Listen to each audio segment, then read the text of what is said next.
Hey, this is Loren from the Slamdinistas, and you're listening to the Nothing Shocking podcast. Turn it up loud.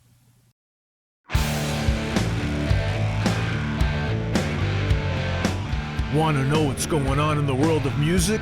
Then tune in to the Nothing Shocking podcast, a non-genre based, all ages friendly rock and roll program. Join us weekly for interviews with all your favorite rock stars from the mainstream to the underground. You can find us at nothingshocking.libsyn.com or anywhere you download podcasts.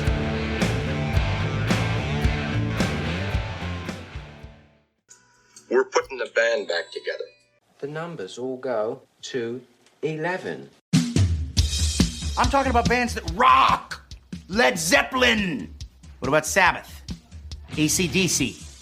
Motorhead. Does that mean it's louder? Is it any louder? Well, it's one louder, isn't it? We're not worthy! We're not worthy! Why don't you just make 10 louder and make 10 be the top number and make that a little louder? These go to 11. I get up off the ground and raise my head. Days like this, think I should be dead. One for Satan, two for me. Let's cheat the devil, it's fun, don't you agree? Welcome to the Nothing Shocking podcast. I'm your co-host, Jeff Untied, and with me in Dog Bowl Studio is Coach Nez. You can find the Nothing Shocking podcast on Libsyn or any podcatchers. Like our Facebook page or follow us on X at No Shock Pod. You can also find the Nothing Shocking podcast on Rock Rage Radio every Sunday morning at 7 a.m. Central Time. Our sponsor is Ragged Records, located in downtown Rock Island, Illinois, and downtown Davenport, Iowa. We'd like to thank the Hong Kong Sleepover for allowing us to use their music for our intro and bumper ending. Tonight's guest is Loren Molinare from the Slamdinistas. The Dogs and Little Caesar. What a fantastic interview. What a nice guy. Yeah, no, that was a lot of fun, and got to know a little bit more about him. On both sides. Yeah. In his own bands, and he helps other bands out too. Yeah, as a manager of the Hollywood Stars. Absolutely. And is a proud member of the AA community for sobriety. So let's get right to it. Good night. Good night.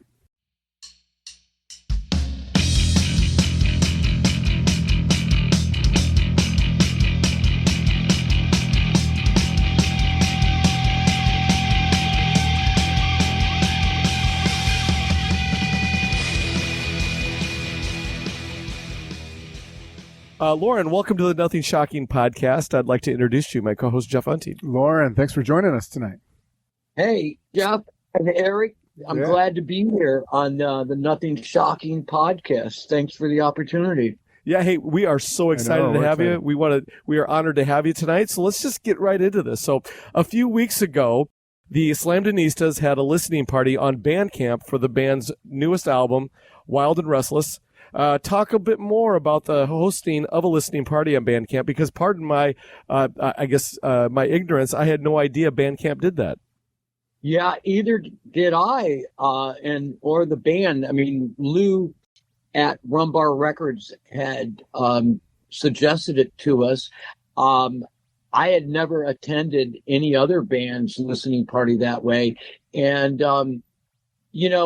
it's always speculation of how many people might dial in, and and the way it was set up, listeners could make comments in the chat booth, and it turned out to be an amazing experience, because Bandcamp, the good thing about Bandcamp, they play the album from beginning to the end. So sonically, if you're dialing in to a Bandcamp record preview listening party like that, it sounds amazing because the audio, and then the whole band's on the chat box, and you can answer people, and it was pretty lively. It was a really great experience. Oh, fantastic.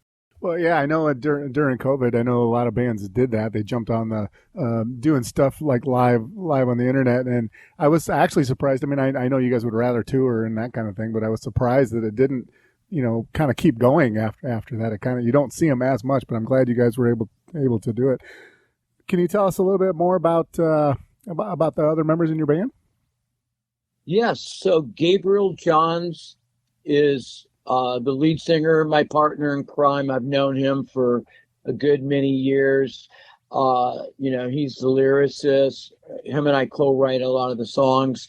On the other guitar position is Mike Gavigan, and he's pretty renowned in his own right. He came from the Pittsburgh area. He plays in another LA indie band called The Blessings, and they're very kind of Black Crowes, Rolling Stones sounding. So it's great playing guitar with him because we weave our guitars sort of like the way Keith and Ron Wood does in the Stones in this band. On bass guitar, we've got Pete Downing from Boston. And then on drums, we've got Brian Boomer Behrman Irving on drums. He has his alias on Facebook, and you can reach him called Boomer Behrman. I think it's because he likes to play his drums very loud, boom, boom, So that's the five of us and myself, on guitar and vocals, etc. Well, very good. Well, some of our listeners might just now be finding out about the Slamdinistas. Tell us a little bit more about the band's origins and how did it all come together? It's kind of, the band got together in a bit different way than most bands get together. Like I said, I've known Gabriel Johns for a long time. He had asked me to produce a solo record for him, and so I did that. And some of the other musicians on that was Paul Ill on bass, and he's played with a lot of pretty famous artists in the LA area. And when Gabriel came to me a second time to produce a new record for him, I suggested Brian Irving on drums. Gabriel wanted to bring in Mike Gavigan on guitar. It just so happens that was when the world shut down for COVID, like you had just mentioned. And so when the world had shut down, we locked ourselves into the studio when it was safe to go out, because none of us knew what the COVID world meant.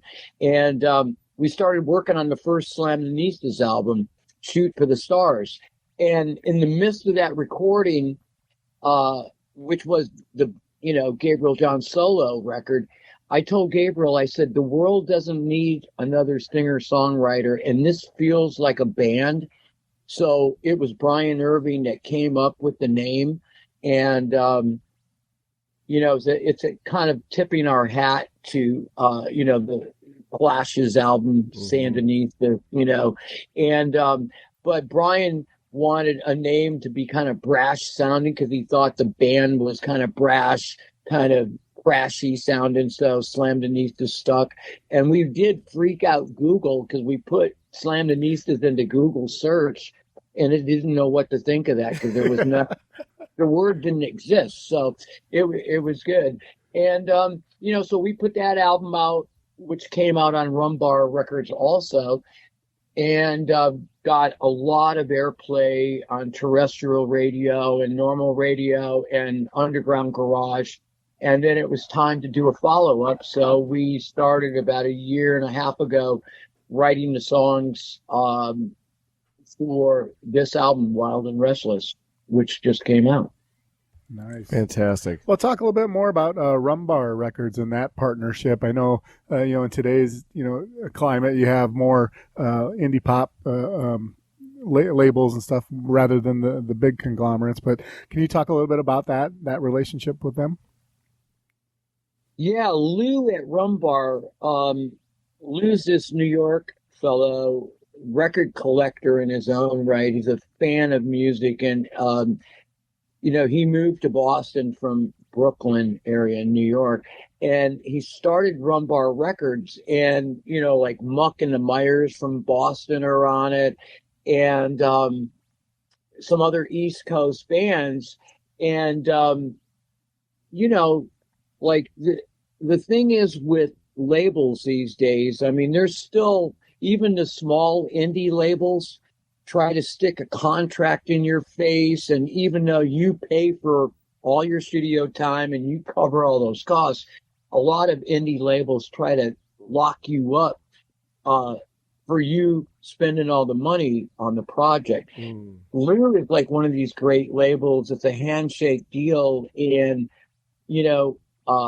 he picks certain kind of bands to be on his label, and it just felt right. And the first time I spoke to him on the phone, it was like speaking to John Cusack in the movie High Fidelity. He was like this record store geek, and both Gabriel and myself knew it was the right label to be on. And in the meantime, there's so many bands in Los Angeles that are on Rumbar. It's not funny. You would think Rumbar was a Los Angeles label by all the West Coast bands that are on it.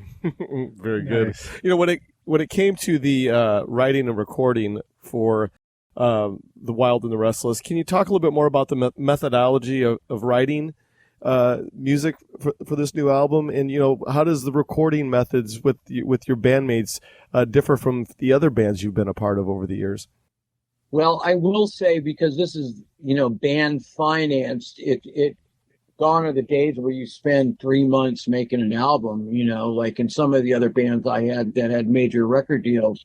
So we had to be very well rehearsed before we went in, because we cut this album basically over a 4 or 5 day period over a long weekend.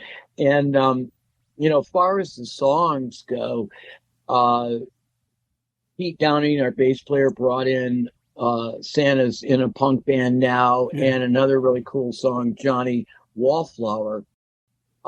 Gabriel had some songs that he had brought in. I had a couple ideas that I kind of brought in and finished with Gabriel. So the songs came from multiple places on this record this time. Oh, very good. Yeah. Talk a little bit more about that, about your, with the Dogs. You're probably, being the singer and guitar player, probably have more of a principal role in the writing. But talk about being that band member and sharing writing. Can you talk a little bit about that experience?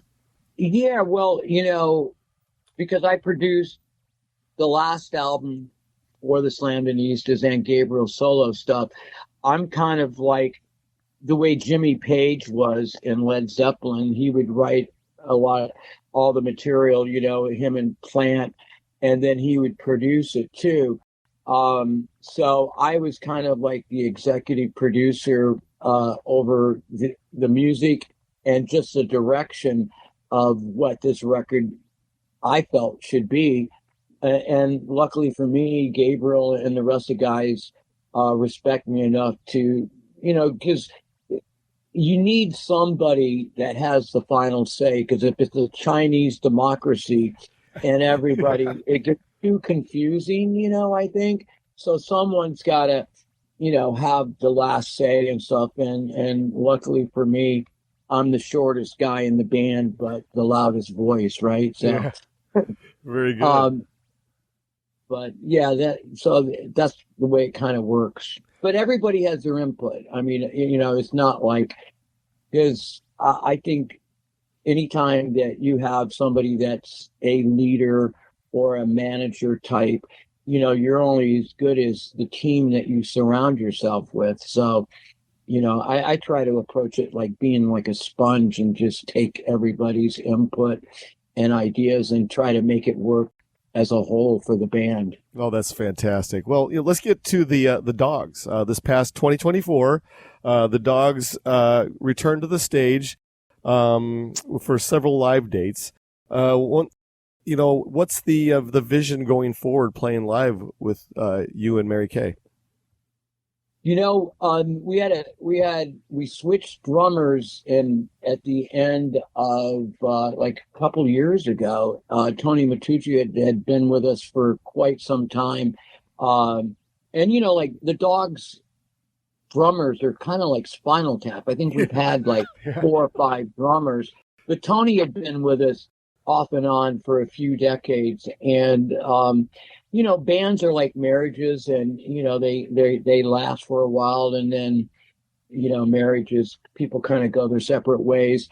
We ended up bringing in Rob Clennell on drums, who I went back with from the 90s, and also play we played together in the Cruzados and currently play in Tony Marsico and the Ugly Things. But we brought Rob in, and it really revitalized the band. And we did shows all on the West Coast. We were lucky enough to go back home to Lansing and Detroit last October and played some really great shows there. We actually got signed to a local label in Detroit, I-94 Records, and they wanted us to do a single in their Detroit series, where you are asked to cover a Detroit artist and then include one new original. So we picked the song Nothing to Do in Detroit by the Ramrods, who were a semi-famous band in Detroit in the mid-'70s. And that came out April 12th. So, that's really cool. And then, later, earlier last year, like I think September of 24, we released our anthology CD that kind of went across 5 decades of music with a couple new songs. So, we've got a busy month coming up. We're playing Pasadena next week. We're going to Vegas around Punk Rock Bowling. Then we're going to San Francisco early June. So, it's amazing. A band that's 58 years old is still rocking it, and it's amazing what a young audience that band has. Very good. Well, every once in a while, I get lost in a rabbit hole with YouTube watching videos. I did see you had several posted out there with the Dogs Detroit, and can you just talk a little bit about using that as a medium for sharing your videos and stuff rather than the way it used to be? You talk about using YouTube? Yeah, for sharing your videos. I think in the early days of YouTube, it was really a great way to, expose a band.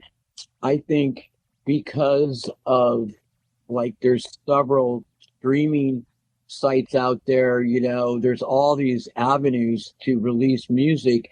And, I think in the early days, it was easier for a band to get a lot of views. I think these days, there's so competition and so much content out there that I think people, sometimes it's hard to find the bands out there, but, thank God those avenues are out there and bands can utilize them, and, I do know a lot of younger fans of music that, they're not on social media, but they're on YouTube more than anything. So I think it's very important. With Suburban Nightmare in 2003 being the Dogs' last full studio, full album, that is, what's in the works as far as the future goes? Any new studio releases on the horizon? Have you and Mary Kay discussed anything like that? Or I guess, what is the status of the band right now? Well, I got to correct you though. Suburban Nightmare came out, I believe, 2002, 2003. But after that, we went into the studio and did another full-length, Hypersensitive, which came out, I believe, in about 2011. And in 2023, it was reissued on vinyl by Heavy Medication Records, right? So, but to bring it up to date, this single that I was talking about on I-94 Recordings in Detroit is the start of our next new album coming out. So we've got lots of new stuff that we're working on. So I would imagine before year end, we'll probably be ready for a new full length in 2026. Exciting. Okay. Do you guys, when you, I know we briefly talked about touring and stuff, but when you guys go out, are you playing small venues or do you guys tag on any festivals or how does it work for the various bands that you're playing with? Well, that's a really good question. The Dogs are truly an underground band. We have throughout our career played festivals, great opening slots from Van Halen to Kiss to AC/DC, the Ramones, Ted Nugent. But currently, the kind of garage rock that we play, it is definitely the underground, underneath the underground. I mean, we play 250 seat venues like the Redwood in downtown Los Angeles. But that's kind of where it is. And, there's some talk going on of some potential big opening slots coming up later on this year I'm working on. Nice. Very good. Well, in 1988, you joined Ron Young and Company and Little Caesar. That debut album is a banger, and it still holds the strength today. Like it still sounds like a modern album in today's music. Can you talk a little bit more about Little Caesar and the unique sound the band had and its creation? Yeah, it's an unusual band of misfits from all around the country that got together like, mid 88. Like Ron Young, the lead singer, his mom raised him on great vocalists like,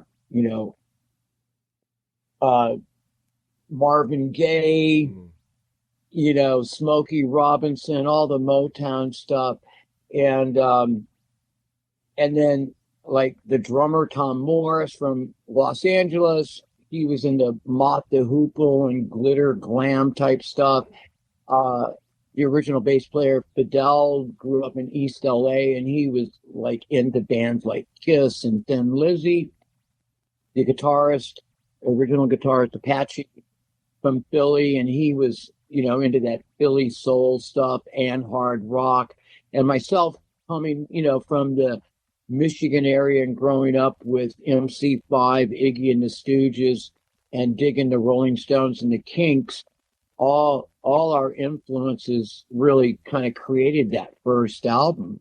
And that band got signed pretty quick after getting together. Jimmy Iovine ended up being the band's manager. We ended up, almost a year later getting signed to a bidding war, a record deal to Geffen Records, and Bob Rock produced that first album, up in Vancouver. And everything that looked like the band would be the next big thing, and all the industry and fans thought it was going to happen. And, but the music business is like an untamed beast. And by the time the second album came out, Apache left the band, and then we were lucky enough to get Earl Slick from David Bowie and John Lennon to join the band on the second album. But by that time, Nirvana came out, and Geffen kind of lost interest in Little Caesar, even though that second album got 5 stars reviews in Europe, and the fans loved it. And it kind of took its toll on us, and we ended up breaking up. But then, with the internet and everything that happened in the 90s, and by the early 2000s, I think we kind of looked at each other and went, we miss playing, and forget the record companies. We're just going to do it ourselves, like all bands were doing, and released our Redemption LP to really great reviews from the critics, and started going to Europe. And we've been to Europe like 10 times over the last 10 years or so, and just was in England supporting Taiketo on a theater tour. So, we just play because we love to play. 3 of the original members, including myself and Tom on drums and Ron on vocals. And we've got Mark Tremolia on guitar, who's been with us 8 years, I think. And then Pharaoh Barrett on bass. He's been with us for 8 to 10 years also. So, and we're, like July 12th, we're going to play this great event in the Columbus area, the Picktown Palooza, and, like Black and Blue and Brittany Fox and Trickster and Jackal, and, some bands like that from the late 80s, early 90s will be there at this family type 3-day festival in the Columbus area. So, and then I wouldn't be surprised if later on this year we'll probably start going back in the studio and coming up with a new album. It's been a while since 2018 that we had our last album out. Please make it happen. I know.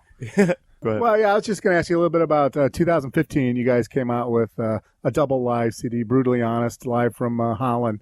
Can you talk a little bit about that? The recording and the process of putting out a live record. Is that something? Do you guys have any other live tracks laying around from the early days?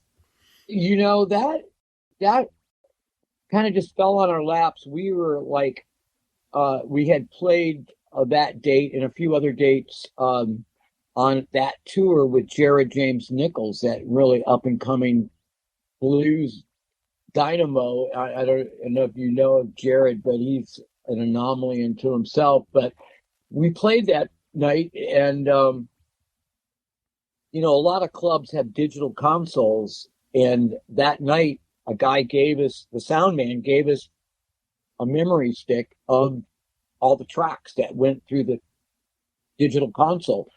And so we listened to it and went, my God, there's an album here. So that's where that double album came from. Nice. Fantastic. Yeah. This is kind of a complex question. I hope I can ask this the right way. As you a guitarist and songwriter in the Slamdinistas, opposed to that of the Dogs, and then to that opposed to Little Caesar, three totally different sounding bands. Can you talk a little bit more about your transition from each band? Little Caesar, that bluesy heavy band, and we have the Dogs that are straight punk more so. And then I would like to think the Slamdinistas being a combination of all the above. Talk a little bit more about your transition from band to band and your style adapting to those different sounding bands. Yeah, great question. I've been at this for a long time, and I have my favorites over the decades that inspired me to pick up guitar and listen, as a fan, just listening to other bands, and I think with the Dogs, it definitely defined, of that style of what was going on in the late 60s, 70s in the Detroit area. And we still sound like that. The Caesar thing we talked about. And for me, as a writer and a musician, the Slamdinistas was a avenue to work with Gabriel and the rest of those cats and really do something that I can't do in the Dogs and I can't do in Little Caesar, I mean, on the new Slamdinistas record, we do a throwback to the mid 70s Stones disco song like Miss You. And not too many people can pull that off. And we didn't know if we could, but it came off really great in the studio because it's totally live. And even on that one, I told the band, I said, think of the Rolling Stones meets the Pretenders, like Mystery Achievement. Now, that's not going to work in Little Caesar, and it's not going to work in the Dogs, but it totally worked in the Slamdinistas. So I'm lucky enough to have these different bands, and they're so different in their own ecosystem, shall I say, that, like an actor on Broadway, or an actor in general, like depending on what the script is, they kind of melt into the role that they're supposed to play. And I kind of approach it like that, and still be real and honest in myself. You could spread yourself too thin. I will not.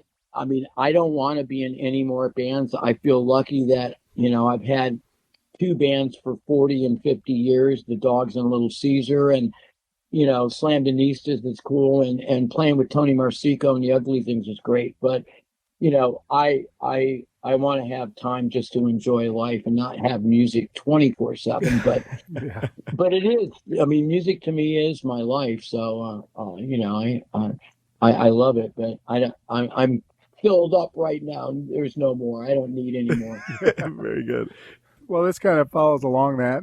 So, in the interview, you've talked a little bit about managing the Hollywood stars and producing Gabriel John's album. Can you talk about that other hat, that other side of you that, working with other bands, is that something you want to do more or enjoy doing? Yeah, well, from being at it for so long and having some successes and some losses and being the lead singer, front man of the Dogs to just a contributing songwriter and guitarist in Little Caesar and stuff, I kind of had wore many hats and, so,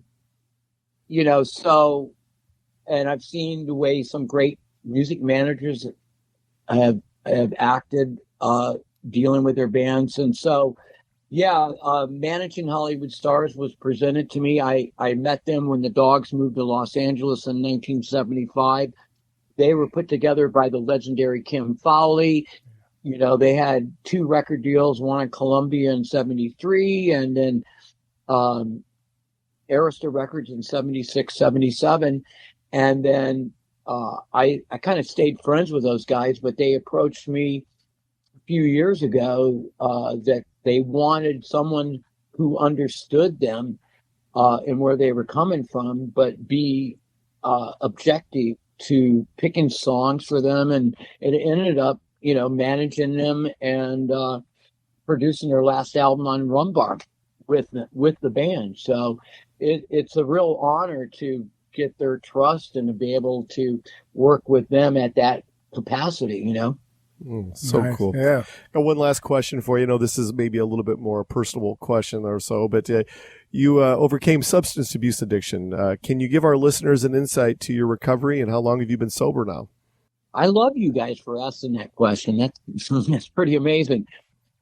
Yeah, well, a lot of people in the music business, I ended up going down the highway to hell, I would say. It was a slow kind of deal, when I first started playing music, I didn't do anything. And then slowly I started, smoking weed and ended up drinking and other stuff. And I won't deny that I had a lot of good times like people do, It's just the word moderation left my vocabulary after a while. And it got to the point, you guys, where I just didn't enjoy myself. I did not enjoy drinking or any of the other substances I might, choose to do back in those days. And it just stopped working. I couldn't even really get buzzed drinking. And I just knew that I needed to change. I kind of hit a brick wall and I knew people in the program. I made a call, said I need help. Luckily, I got introduced to a fellow named Bob Timmons who had worked with, and it's common knowledge that, bands like Motley Crue and Aerosmith, they got sober. And this fellow, Bob, worked with a lot of people and he got me into the program. And, January of this year, I celebrated 34 years of sobriety. Fantastic. And, and I work with other musician types and people, and I'm pretty active in the AA community doing sponsorship and commitments at meetings and stuff like that. So, yeah, it's interesting. Thanks for asking that, because that's not a question you ever get asked. So, I like back in my professional side of things, working for music companies when I was doing sales of music instruments and artist relations for companies. There was one company, they said, well, you're not drinking at these social events. And I said, no, I've had enough. And then the second time, the president of the company said, well, you're not drinking. And I said, no, I don't do that anymore.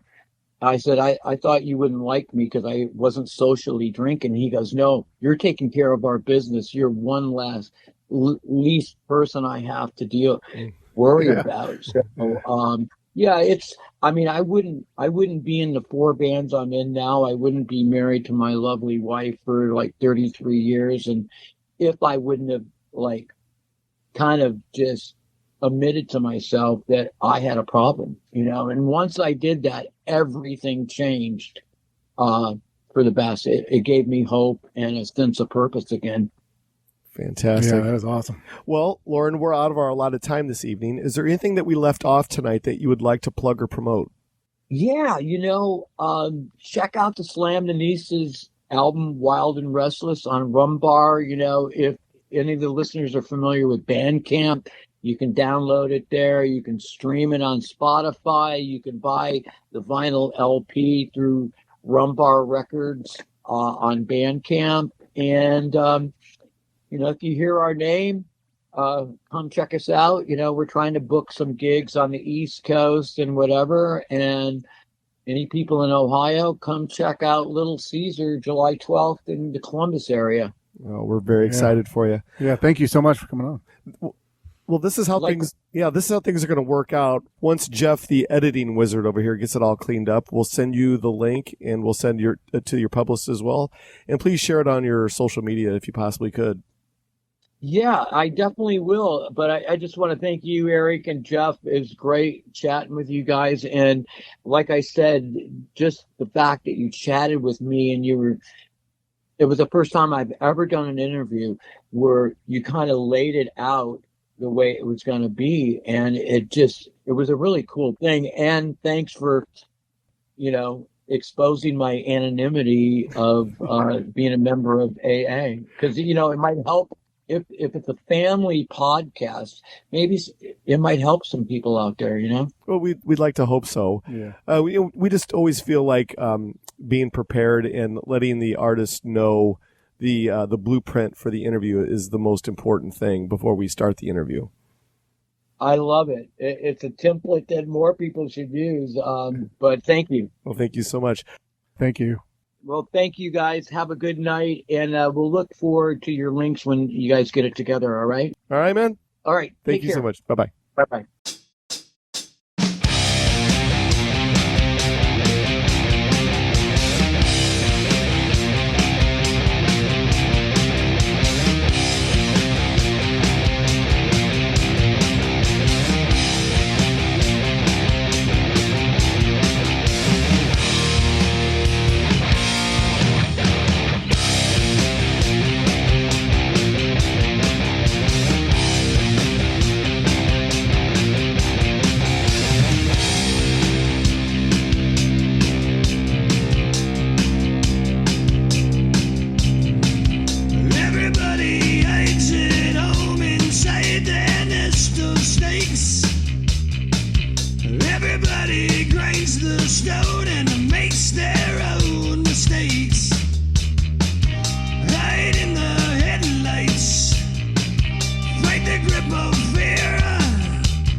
Grip of